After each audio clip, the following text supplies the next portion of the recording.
मैं Vijay Kumar, GRS inter college बस्ती। प्यारे बच्चों, कल हमने आदिकाल की प्रवृत्तियों के बारे में पढ़ा था। उस समय के समाज के बारे में पढ़ा, उनके आशदाताओं की प्रशंसा के बारे में पढ़ा, वीर रस की पूर्ण रचनाएं हमने पढ़ी, श्रृंगार रस का काव्य इस दौरान लिखा गया। तमाम चीज़ों के पूर्ण करते हुए हम लोग आज भक्ति काल के विषय में पढ़ेंगे और उसकी प्रवृत्तियों के बारे में जानेंगे। प्यारे बच्चों, भक्ति काल के अंतर्गत एक विशेष प्रकार की साहित्यिक रचनाएं हुई जो 1318 ईस्वी से 1643 तक के मध्य हुई। इस काल में अधिकतर साहित्य रचनाएं भक्ति विषयक रहीं। भक्ति साहित्य का केंद्रीय तत्व भक्ति है।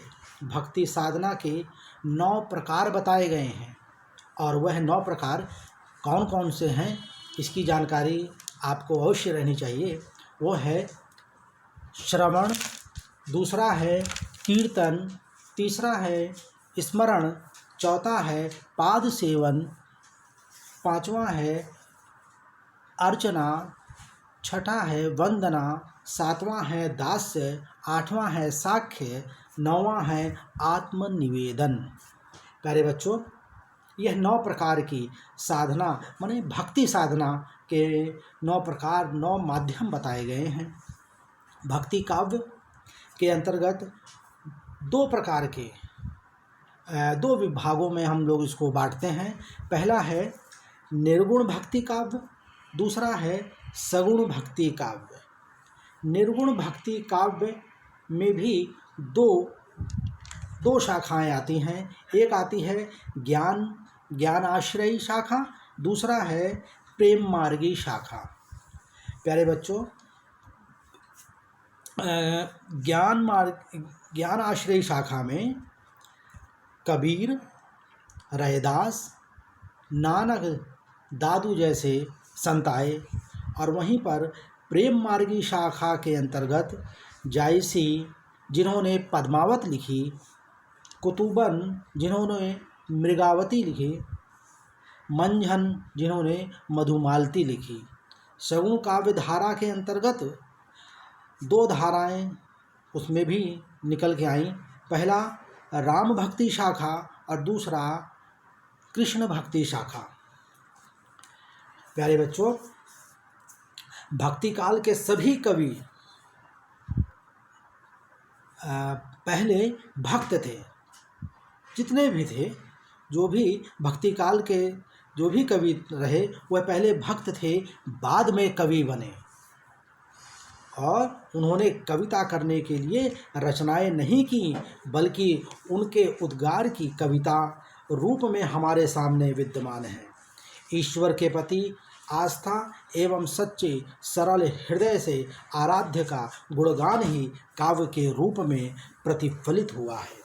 भक्ति काल कवियों ने काव्य में अपनी एक अलग पहचान बनाई है। जैसे सूरदास की भक्ति शाख्य भक्ति भाव की है। जो सूरदास का जो भक्ति करने का जो तरीका था वह साख्य भाव श्रेणी में आता है। वह अपने आराध्य कृष्ण को सखा के रूप में भजते हैं। वहीं तुलसीदास अपने आराध्य श्री राम को अपना मालिक मानते हैं और मीरा अपने कृष्ण को प्रियतम के रूप में भजती हैं। यह तीनों कवि अपने आराध्य को सगुण रूप में भजते हैं। प्यारे बच्चों, मैंने जो निर्गुण की बात की थी, निर्गुण यानी निराकार, निर्गुण भक्ति की जो बात की थी निराकार, उसमें कबीर जायसी का भाव दाम्पत्य का है। इनका ईश्वर निर्गुण है, उसका कोई आकार नहीं है, वह तो कण कण में व्याप्त है, इसीलिए वह किसी आकार के अंदर समा ही नहीं सकता। कबीर ने एक दोहे में कहा है कि पानी ही ते हिम भया, हिम होए गया बिलाए, जो कछु था सोई भया, अब कछु कहाय ना जाए। एक दोहा और उन्होंने कहा जिससे यह स्पष्ट हो जाता है कि निराकार का कोई आकार नहीं है। जल में कुंभ, कुंभ में जल है, बाहिर भीतर पानी, फूटा कुंभ जल जल ही समाना, यह तथ कहे ओ ज्ञानी। यही भक्ति काल की विशेषताएं नहीं हैं। आप किस प्रकार की रचनाएं हुई उस काल में और किस किन भागों में उनको बांटा गया। अब आज हम इसकी प्रवृत्तियों के बारे में थोड़ा अवलोकन कर लें।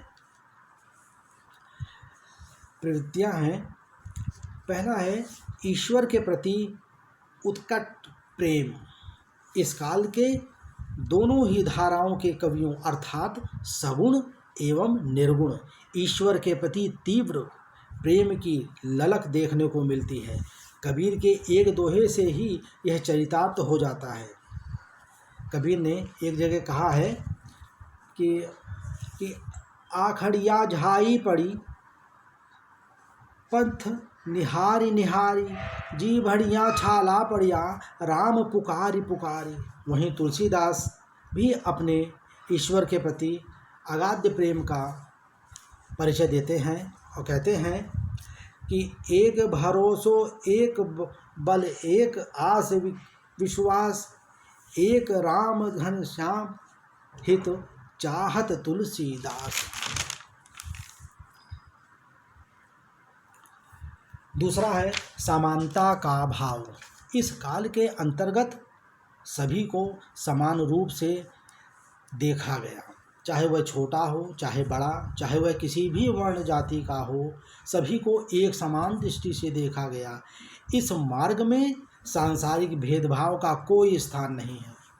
कबीर के शब्दों में कबीर ने ये कहा कि तू बाभन में काशी का जुलाहा, बूझो मोरा ज्ञान। भक्ति आंदोलन का मूल मंत्र यही था कि जाति पाति पूछो ना कोई, हरि को भजन सो हरि का होई। तीसरा है गुरु महिमा। भक्ति काल में भक्त कवियों ने गुरु की महिमा को एक साथ स्वीकारा है। सभी ने गुरु को महत्व दिया है, चाहे बौद्ध साधक हो या जैन साधक, चाहे नाथपंथी हो या सिद्ध साधक, सभी ने गुरु की महिमा का गुणगान किया है। कबीर स्वयं एक जगह कहते हैं कि गुरु गोविंदो खड़े काके लागू पाए, बलिहारी गुरु आपने गोविंद दियो बताए। चौथा है अहंकार का त्याग एवं लोक जीवन से जुड़ाव। भक्त कवियों ने एक स्वर में यह बात स्वीकारी है कि भक्त को अहंकार का त्याग करना चाहिए, तभी वह अपने इष्ट देव के प्रिय हो सकते हैं और लोक जीवन में सहजता से अपने आप को स्थापित कर सकते हैं। माने भक्त में कोई अहंकार नहीं होना चाहिए, उनको समरसता हर जगह व्याप्त रहनी चाहिए, तभी वह ईश्वर को, तभी वह अपने इष्ट देव को प्राप्त करने में सहजता उनको मिल सकती है, सफलता मिल सकती है। पांचवा है भाषा शैली। इस काल में भक्त कवियों ने सामान्य जनता में प्रचलित लोक भाषाओं का ही प्रयोग किया, इसलिए स्थान स्थान की बोलियों के शब्द स्वतः उनके काव्य में आ गए हैं। भक्त कवियों ने प्रबंध और मुक्तक दोनों प्रकार की रचनाएं की हैं। प्यारे बच्चों, आज हम यहीं तक, कल किसी अच्छे विषय पे और चर्चा करेंगे, आगे अध्ययन करेंगे। धन्यवाद।